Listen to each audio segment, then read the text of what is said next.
The truck is doing okay. I've ran into some issues, and hey, this was a learning curve on this trip too, just to address some of the situations. One of the main problems being is just battery capacity. I'm not utilizing the truck chassis batteries, and I just don't have enough battery capacity. You know, my refrigerator and just the systems in general, I mean, it's running the battery down. So I got woke up about 4 o'clock this morning, you know, with the battery alarm going off for dead batteries. We have a generator. I have a battery charger with me, so I'm not worried about that, but it's just a learning curve. As far as battery capacity goes, already been addressed. The lithium battery was delivered actually to the house on the same day that I left to come up here. So anyway, when I get home, I'll get these 2 small AGMs out and I'll get the lithium in there, and that will solve a world of problems just in that by itself. Other situations I've run into, I don't know, I've got to have like a return on my my battery shunt hooked up wrong or something, because I'm just not seeing like accurate measurements on what we're drawing versus what we're putting in. And so like right now, I've left the generator running with the battery charger on at 20 amps, and the battery charger only shows that we're like at 20% capacity. I mean, it has taken a full 20 amps. But for some reason, the battery monitor only shows that we have like 11 amps going into the batteries, and that we're at full capacity, but yet the voltage is down low too. So I don't know. Anyways, voltage and capacity do not correlate to each other, so don't take that. But anyway, I'm just gonna have to go through all the systems again to make sure I've got not like a return hooked to the wrong side of the shunt or something. So that's just you know, little learning problems and learning curves and things that will get fixed. And like I say, fortunately, I have the generator running. I have 2 propane tanks on it.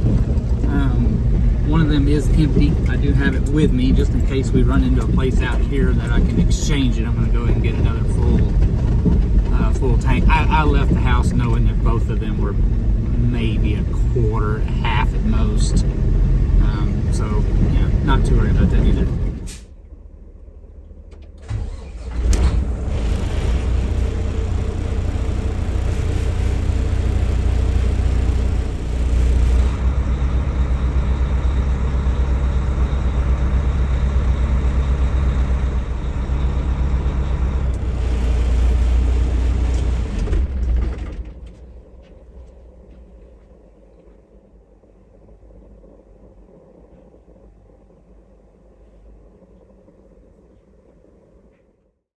So let's help resolve that battery capacity issue with this dude right here. Yes, sir, we have picked us up a lithium battery to go in there in place of those 2 really tiny small AGMs. So we picked this dude up right here. As you can see, it is a 300 amp hour lithium iron phosphate. Most people refer to it as LifePo4.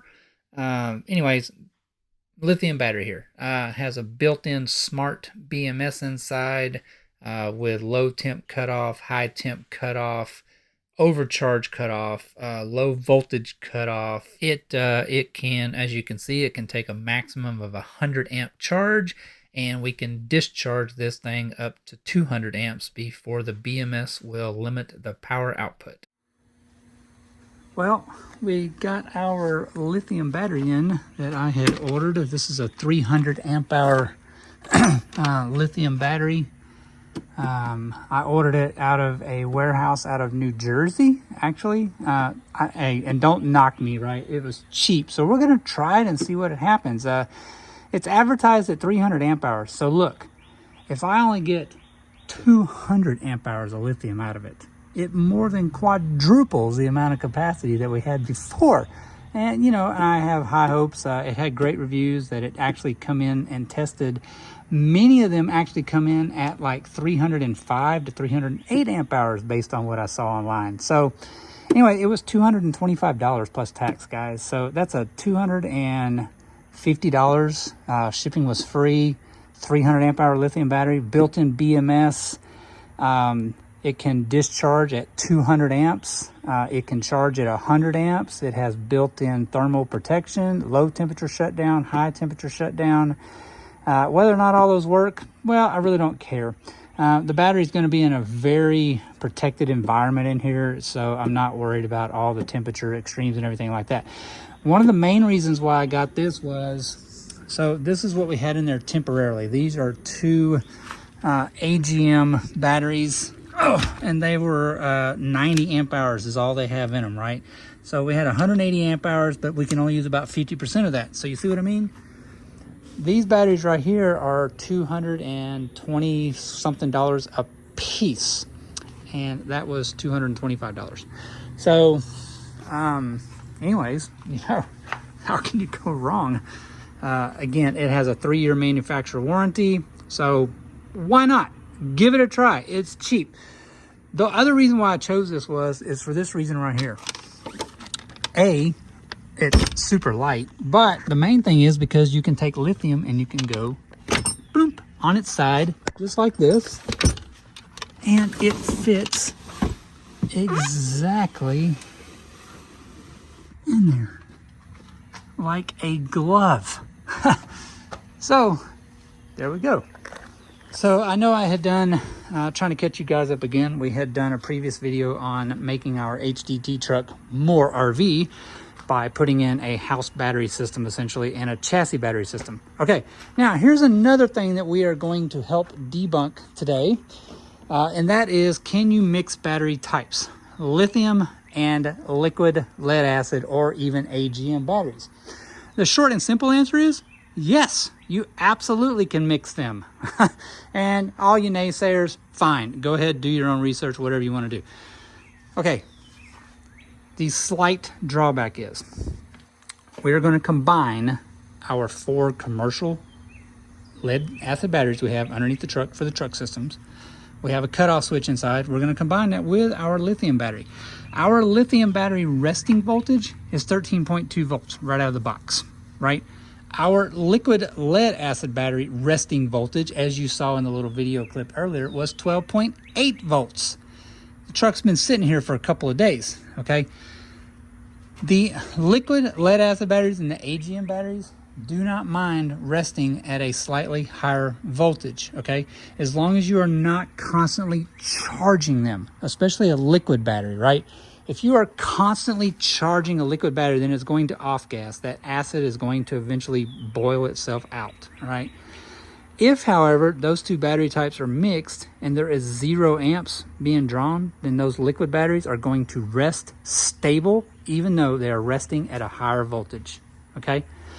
They charge at 14 volts to begin with. Our lithium battery, yes, will charge at 14.2 to 14.4 volts. So yes, it would still take a higher voltage to fully 100% charge our lithium, but we're still going to get at least a good 85 to 90% capacity on our lithium battery until we add our DC to DC charger, which we are going to. Once we do that, these systems will become isolated. We'll charge this to the full 14.4 volts, 100% capacity. Until then, though, we're going to mix them. It's no problem, okay? What we are going to do is we are resting at 13.2 volts on the lithium battery right now, okay? Let's get this dude back out of here, and I will show you that, all right? So let me grab my little handy-dandy meter here. Let's get all powered up. All right, we're going to set our DC voltage here. Let's go ahead and set the hold function, and let me measure these right quick, and we will be right back. Alrighty, so we have measured the resting voltage of our lithium right now, 13.2 volts, okay? So what we're going to do here is, whoops, I've got the battery charger on the chassis batteries. I have 4 commercial series liquid lead acid batteries mounted underneath the truck, okay? We're going to charge these to 100%. We're at about 78% charge right now. Now, if we check our voltage, we're charging at 14 volts, guys, okay? We're going to get these batteries fully peaked charged. So our nominal voltage on these is going to be resting at a high voltage. We're going to match the battery voltage. Boom, right? Once those voltages are very close together, click, we will connect them two together. Nothing is going to happen. There's not going to be any magical fireworks are not going to go off or anything like that. It's simply going to equalize the battery voltages. What's going to happen is the lithium is going to keep our liquid batteries resting at a little slightly higher voltage, a higher shelf state, but they're not going to be taking a charge, okay? So there's not going to be any problems. This battery is ran through the shunt system for the house components, okay? All of the components downstream of this lithium go through the shunt, right? The truck systems are wired directly to these batteries. So when we crank the truck, essentially we are really, I know it's all theoretical, we're not going to necessarily be pulling current from the lithium battery. If it does, this has a 200 amp BMS built into it. That is a 500 amp shunt. This is a 300 amp fuse, all right? In the video again earlier, you saw when we cranked the truck, the highest amperage that we drew was 89 amps.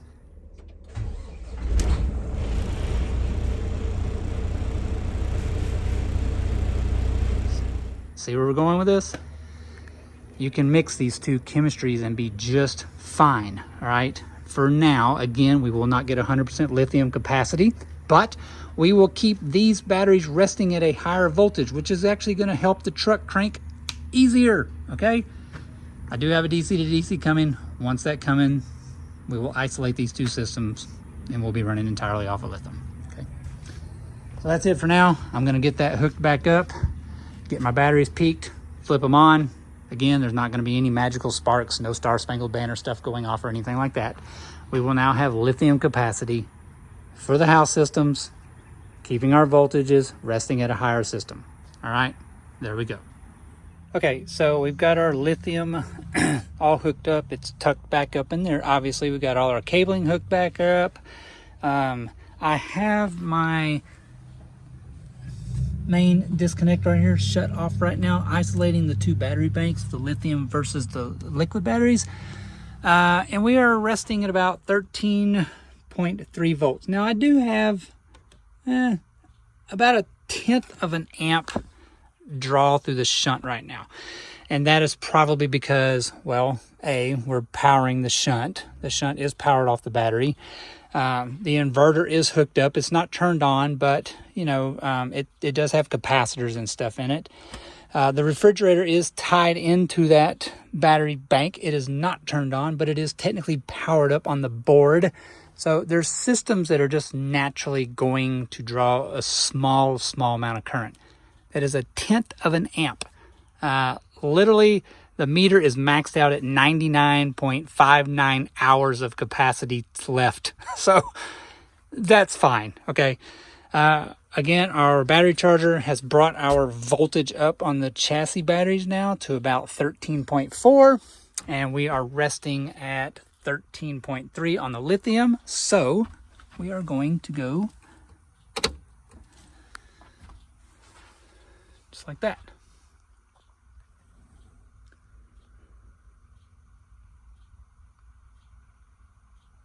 And as you can see, they are just simply going to balance out. Still less than the lithium is giving up less than half an amp. So we're on the positive and it's glowing green like that, okay? That means that we're giving power out. Plus. So plus 0.4 amp that the lithium is actually giving up to the chassis battery bank right now, okay?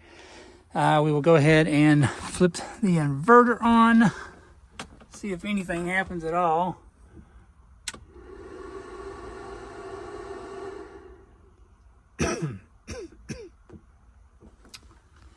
So when we powered the inverter up, you saw it jumped up a little bit just to get everything charged, and now the inverter, the fan and everything has shut back down. It is just resting. So again, we are still giving up barely half an amp draw right now. And look, nothing happened. There was no explosions, no fire. We got you. I'm on fire! Okay. Oh, It's all right, you're not on fire. I knew it, you're lying! I'm burned! There is no fire. I'm on fire! You're not on fire. No sparks, no nothing. So now what we're gonna do is I got this camera set up facing directly at the monitor so that I can get up here, and we are going to crank the truck up. So let's get this one to recording, and we will see what happens when we crank it. Now, I know it's going to draw through the shunt to the lithiums because the truck does take a lot of grunt to get it to start. So again, we can draw 200 amps out of the lithium without the BMS shutting it down. So let's see what happens. I suspect the truck is going to crank very quickly because the natural resting state of the voltage is a little higher now. Ready? Contact. There we go. So let's get into the menus here. Yes, I know it's inoperative. We're underneath the cover here. So let's go to gauges. Cycle through here until we get to, there we go. Alternator is charging at 13.8 volts. And it is giving out less than 7 amps actually going into the batteries right now. There you go. Lithium hooked to liquid lead acid batteries. It's just feasible to do.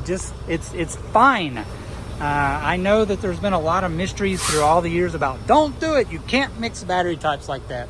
Yes, you can. Still, it's not 100% efficient for the lithium. We are still going to add a DC to DC so that we can get this voltage ramped up to 14.4 and top this lithium battery completely off. Right now, I have the capacity set at 295 amp hours, even though it advertised at 300. We will do some discharge charge cycles so that we can see what the voltage does, which is not a correlation to capacity. However, we will see what the voltage does over a long period of time with running the refrigerator, the TVs, the microwave, blah, blah, blah, blah, blah. And then we can do, we'll gauge like basically a capacity type test, and we'll see whether or not we're just shy of the 300 or whether it's actually giving out a little bit more than the 300. And then we can go in there and adjust that. So I have the shutdown parameters for the shunt and everything set kind of tight right now.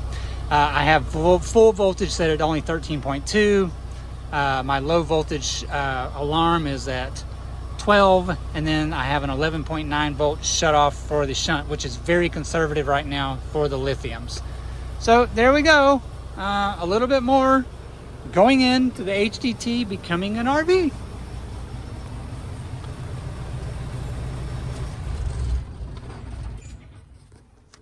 Voila.